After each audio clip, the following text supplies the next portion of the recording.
Hello అండి, అందరికీ నమస్కారం. శ్రావణి వంటిల్లుకి స్వాగతం. ఈరోజు వీడియోలో బెల్లంతో బాదం స్వీట్ పూరి ఎలా ప్రిపేర్ చేసుకోవాలో చూద్దాము. చాలా జ్యూసీగా ఉంటుందండి, చాలా టేస్టీగా ఉంటుంది. ఒకదాంతో సరిపెట్టుకోలేరండి, ఇంకా తినాలనిపిస్తుంది. మరి ప్రిపరేషన్ చూడండి. ఒక గిన్నెలోకి 15 లేదా 20 బాదం పప్పులు తీసుకొని ఇందులోకి మరిగించుకున్న నీళ్ళని పోసుకోండి. ఒక అరగంట తర్వాత వీటిని పీల్ చేసుకోవాలండి. మనకి వేడి నీళ్ళు పోసుకోవడం వల్ల పైన తొక్క అనేది త్వరగా వచ్చేస్తుంది అనమాట. లేదా మీకు మరుసటి రోజు ఈ స్వీట్ చేసుకోవాలనిపిస్తే నైట్ పూట నానబెట్టేసి మరుసటి రోజు తొక్కులు తీసేసుకోండి. ఇలా అన్ని బాదం పప్పుల పైన తొక్కులు తీసేసుకొని వీటిని మిక్సీ జార్లోకి వేసుకొని కొంచెం వాటర్ పోసుకొని మెత్తగా గ్రైండ్ చేసుకోండి. పలుకు ఏమీ లేకుండా బాగా మెత్తగా గ్రైండ్ చేసుకోవాలి. ఇలా గ్రైండ్ చేసుకొని పక్కన పెట్టుకోండి. ఇప్పుడు జల్లెడ తీసుకొని ఇందులోకి 1 కప్పు మైదా పిండి వేసుకోవాలండి. మైదా పిండిలో ఉండలు అవి ఉంటాయి కాబట్టి కంపల్సరీగా జల్లించుకోవాలి. ఇలా జల్లించుకుంటే మనకి స్వీట్ అనేది సాఫ్ట్గా వస్తుంది. ఇప్పుడు ఇందులో 1 టీ స్పూన్ బేకింగ్ సోడా, 1.5 మామూలు స్పూన్ ఉంటుంది కదా, ఆ స్పూను నెయ్యి,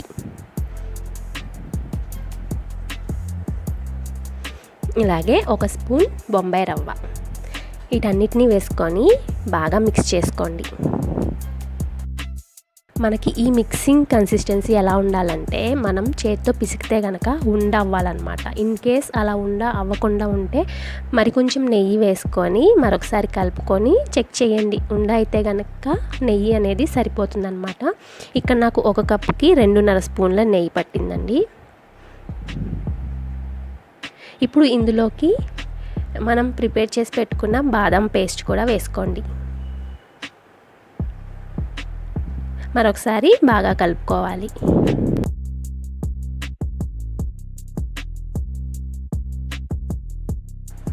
ఇప్పుడు అదే మిక్సీ జార్లో అడుగున కొంచెం పేస్ట్ ఉంటుంది కదా, కొంచెం పాలు పోసుకొని బాగా కలుపుకొని కొంచెం కొంచెంగా పోసుకుంటా పిండిని కలుపుకోవాలి.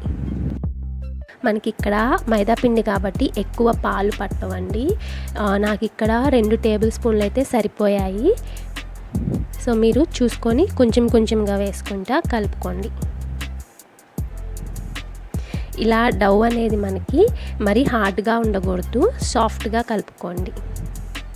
కలుపుకున్న తర్వాత ఒక 5 నిమిషాలు బాగా దీన్ని నీట్ చేసుకోవాలండి. బాగా కలుపుకున్న తర్వాత మూత పెట్టేసి అరగంట పాటు వదిలేసేయండి. ఈలోగా మిగతా ప్రాసెస్ని చూద్దాము. ఇప్పుడు బెల్లం పాకం కోసం ఒక గిన్నెలోకి 1 కప్పు దంచుకున్న బెల్లాన్ని తీసుకోండి. బెల్లంని చిన్న చిన్న ముక్కలుగా కొట్టుకొని వేసుకోవచ్చండి. 1 కప్పు, ఏ కప్పుతో అయితే మీరు మైదా తీసుకుంటారో అదే కప్పుతో బెల్లం కూడా తీసుకొని ఇందులోకి ఒక 1/2 కప్ వాటర్ పోసుకొని పొయ్యి మీద పెట్టుకొని జస్ట్ బెల్లాన్ని కరిగించుకోండి. పాకం అవసరం లేదు. ఇప్పుడు బెల్లం కరిగితే సరిపోతుంది. బెల్లం కరిగిన తర్వాత వడబోసుకోండి, ఎందుకంటే బెల్లంలో నలకలు ఉంటాయి కాబట్టి కంపల్సరీగా ఈ ప్రాసెస్ అనేది చేసుకోండి. ఇప్పుడు ఈ కరిగించుకున్న బెల్లంని పక్కకు పెట్టేసుకోండి. నేను ఏ గిన్నెలో కరిగించుకున్నానో అదే గిన్నెను తొలుపుకొని మళ్ళీ అందులోనే పోసుకున్నానండి. ఇప్పుడు అరగంట తర్వాత డౌని మరొక 5 నిమిషాలు బాగా కలుపుకోవాలి. ఎంత బాగా కలుపుకుంటే మన స్వీట్ అనేది అంత సాఫ్ట్గా వస్తుందన్నమాట. ఇప్పుడు ఈ పిండిలో నుంచి చిన్న చిన్న బాగా చేసుకోండి. చిన్న సైజ్ ఉండలైతే బెస్ట్ అన్నమాట. ఇప్పుడు దీన్ని రౌండ్ బాల్ చేసుకొని సేమ్ అండి చపాతీకి ఎలా చేసుకుంటామో అలా అన్నమాట చేసుకొని చపాతీ పీట మీద ఈ బాల్ పెట్టుకొని 2 వైపులా కొంచెం నెయ్యిని అప్లై చేసుకొని చపాతీ కర్రతో రోల్ చేసుకోండి. రోలింగ్ అనేది ఎలా చేసుకోవాలంటే మరి పల్చగా చేసుకోకూడదండి, అలా అని మరి మందంగా కూడా చేసుకోకూడదు. మందంగా చేసుకోవడం వల్ల సరిగ్గా ఉడకదు, లోపల జ్యూస్ అనేది పీల్చుకోదన్నమాట. సో మీడియంగా ఉన్నట్టు రోల్ చేసుకుంటే సరిపోతుంది.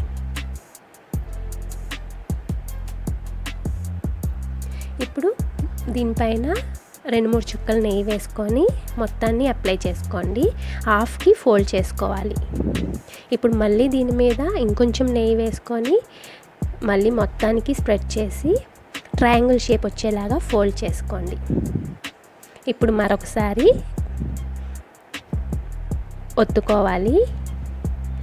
ప్రెషర్ అప్లై చేయొద్దు, పైన లైట్గా ఒత్తుకుంటే సరిపోతుంది. ఇవి ప్రిపేర్ చేసుకోవడం చాలా ఈజీ అండి. కొంచెం శ్రద్ధగా ప్రిపేర్ చేసుకుంటే పర్ఫెక్ట్గా వస్తాయి. ఇలా చేసుకున్న తర్వాత నేను మధ్యలో కొంచెం అట్రాక్షన్గా ఉండడానికి లవంగాన్ని పెడుతున్నాను. చూసారా, లేయర్స్ అనేది చక్కగా కనిపిస్తున్నాయి కదా. ఇప్పుడు మధ్యలో లవంగ మొక్కను గుచ్చుకోండి, చూడడానికి అట్రాక్షన్గా ఉంటాయి అన్నమాట. అంతే, ఇలాగే మిగిలిన పిండితో కూడా అన్నీ చేసేసి పక్కన పెట్టుకోండి.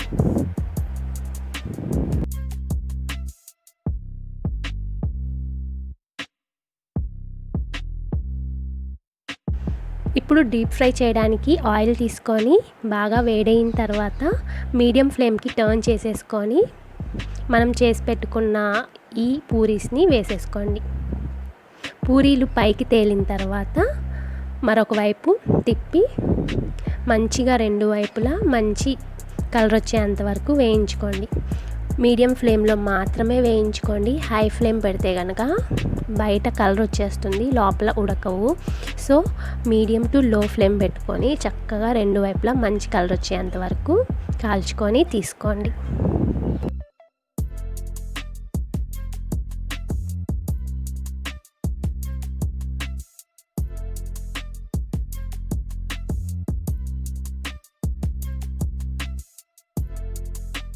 ఇప్పుడు మనం ఇందాక వడబోసుకున్న పాకాన్ని తీసుకొని పొయ్యి మీద పెట్టుకోవాలి. ఇది మనకి తీగ పాకం రానవసరం లేదండి. కొంచెం మనం టచ్ చేస్తే మన చేతులు అతుక్కుంటే సరిపోతుంది. తేనె ఎలా ఉంటుందో ఆ కన్సిస్టెన్సీ వస్తే సరిపోతుందన్నమాట. ఇప్పుడు ఇందులోకి 1 టీ స్పూన్ ఇలాచీ పౌడర్ వేసుకొని స్టవ్ ఆఫ్ చేసేసి పక్కన పెట్టుకోండి. మన ఈ పాకం వేడిగా ఉన్నప్పుడు, మన పూరీలు గోరువెచ్చగా ఉన్నప్పుడు వేసుకుంటే పాకం అనేది బాగా పీల్చుకుంటాయి అన్నమాట పూరీలు. ఇప్పుడు అన్ని పూరీలు మీరు ప్రిపేర్ చేసుకున్న అన్ని పూరీలని వేసుకొని మొత్తం ఈ బెల్లం సిరప్లో కోట్ అయ్యేలాగా చూసుకోవాలండి. ఇలా వేసుకొని ఒక పావు గంట అరగంట వదిలేస్తే కనుక మన పూరీలు పాకాన్ని బాగా పీల్చుకొని లోపల జ్యూసీగా అవుతాయి అన్నమాట. అరగంట తర్వాత మీరు ఆ పూరీలని బయటికి తీసుకొని సర్వ్ చేసుకోవచ్చు. అంతే, చాలా సింపుల్ కదా, ఎక్కువ టైం కూడా పట్టదు. సో మరి ఇప్పుడు ఒక పూరీలో మనం పాకం లోపలికి వెళ్ళిందో లేదో చూద్దాము.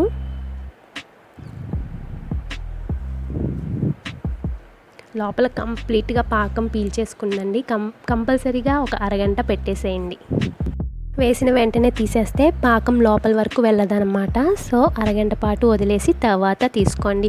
సో మరి చూసారు కదా ఫ్రెండ్స్, ఈ స్వీట్ ప్రిపేర్ చేయడం చాలా ఈజీ. మీరు కూడా ప్రిపేర్ చేసుకొని మీకు ఎలా వచ్చింది, టేస్ట్ ఎలా ఉందనేది నాకు తప్పకుండా కామెంట్ చేయండి, ఓకేనా? మీకు కనుక నచ్చితే లైక్ చేయండి, షేర్ చేయండి. మరిన్ని ఇలాంటి సింపుల్ అండ్ టేస్టీ రెసిపీస్ కోసం శ్రావణి వంటిల్లుని సబ్స్క్రైబ్ చేసుకోండి.